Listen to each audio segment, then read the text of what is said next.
भक्तों जय श्री राम। आज हम सुनाएंगे गीता प्रेम गोरखपुर कल्याण से प्रकाशित सत्य कथाएं। इस कथा का शीर्षक है संत श्री नाना जी पर नर्मदा जी की प्रत्यक्ष कृपा, यानी कि नर्मदा नदी, जिन्हें हम नदियाँ कहते हैं, जैसे गंगा नदी, सरस्वती नदी, यमुना नदी। ये देवियाँ होती हैं। ये प्रत्यक्ष रूप में भले हम जल रूप में दिखाई देती हूँ, लेकिन इनका एक स्वरूप देवी जी का होता है।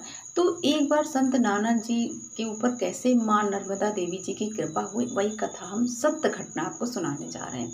श्री नाना जी के एक रतलाम निवासी भक्त थे। आज से 25-26 वर्ष पहले मराठी भाषा में लिखी एक हस्तलिखित कृति उन्होंने मुझे पढ़ने को दी। उसमें श्री नाना जी की नर्मदा परिक्रमा का अविस्मरणीय वर्णन पढ़ने को मिला। घटना कुछ इस प्रकार है। श्री नाना जी को परिक्रमा करते करते 3 दिन हो गए थे। प्रातःकाल स्नान, सायंकाल पुनः दर्शन, संध्या आदि करते हुए दिन भर चलते रहते, पर भोजन एक ग्रास भी नहीं मिला। थककर भी एक जगह बैठ गए। थोड़ी देर में कुछ दूरी पर मनुष्यों की बातचीत की धीमी आवाज उनको सुनाई दी। श्री नाना जी उस ओर चल पड़े। उन्होंने देखा कि एक घने पेड़ की छाया में एक चूल्हा जल रहा था। पास एक कुटिया भी थी। कई व्यक्ति आसपास रखे पत्थरों पर बैठे कुछ खा रहे थे।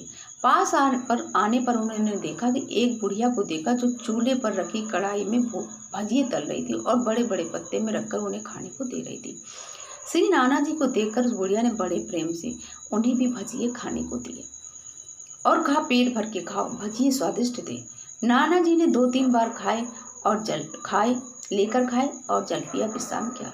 इस पूरे समय में बुढ़िया नाना जी को बड़े प्यार से देखती जाती थी। श्री नाना जी ने थोड़ा विश्राम किया, फिर भजिए के पैसे देने के लिए तत्पर हुए तो बुढ़िया बड़ी मधुर वाणी में बोली, बेटा मैं यही रहती हूँ और परिक्रमा करने वालों को भोजन देकर पुण्य अर्जित करती हूँ, क्योंकि इस क्षेत्र में 2-3 दिन तक चलने के बाद भी भोजन की व्यवस्था नहीं है। श्री नाना जी ने उन्हें नमन किया और आगे चल पड़े। कुछ दूर जाने पर श्री नाना जी को अचानक अपने झोले की याद आई। उन्हें लगा कि शायद कुटिया के पास भजिए खाकर पानी पीने के बाद वे वहीं भूल आए। वे वापस झोला लेने वहां गए, पर ये क्या, वे आश्चर्यचकित रह गए।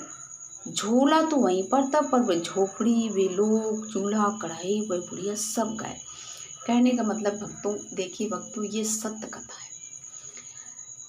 उनको श्री नाना जी को भी, जैसे कि वो आगे बढ़े 5 मिनट से ज़्यादा, मतलब कि वो आधा किलोमीटर के थोड़ी दूर भी नहीं चल पाए थे कि उन्हें एकदम से लगा कि मैं झोला भूल आया हूँ। और वो उसी स्थान पर आए जहाँ झोपड़ी थी। एक बुढ़िया पकौड़े तल रही थी, लोग खा रहे थे, लेकिन वो जहाँ पे उनके झोला रखा था खाने के समय पे, तो वहाँ पे उनको केवल झोला दिखा। न वहाँ पर झोपड़ी थी और न लोग थे खाने वाले, न वो बूढ़ी माता थी जो पकौड़े तल रही थी। तो ये देखकर वे आश्चर्यचकित रह गए, सब गायब। श्री नाना जी समझ गए कि ये सब माता नर्मदा जी की कृपा है। उन्होंने नीचे प्रभावित होती माता नर्मदा को नमन किया और मुस्कुराते हुए परिक्रमा हेतु आगे चल पड़े। इस तरह नर्मदा माता जी ने पूज्य नाना जी को इस तरह के दर्शन दिए। भक्तों, ये श्रद्धा विश्वास की कथा है। कृपया हमारे इस चैनल को सब्सक्राइब जरूर करें और लोगों तक पहुंचाएं, ताकि सबका श्रद्धा विश्वास प्रभु के प्रति बढ़े। जय श्री राम।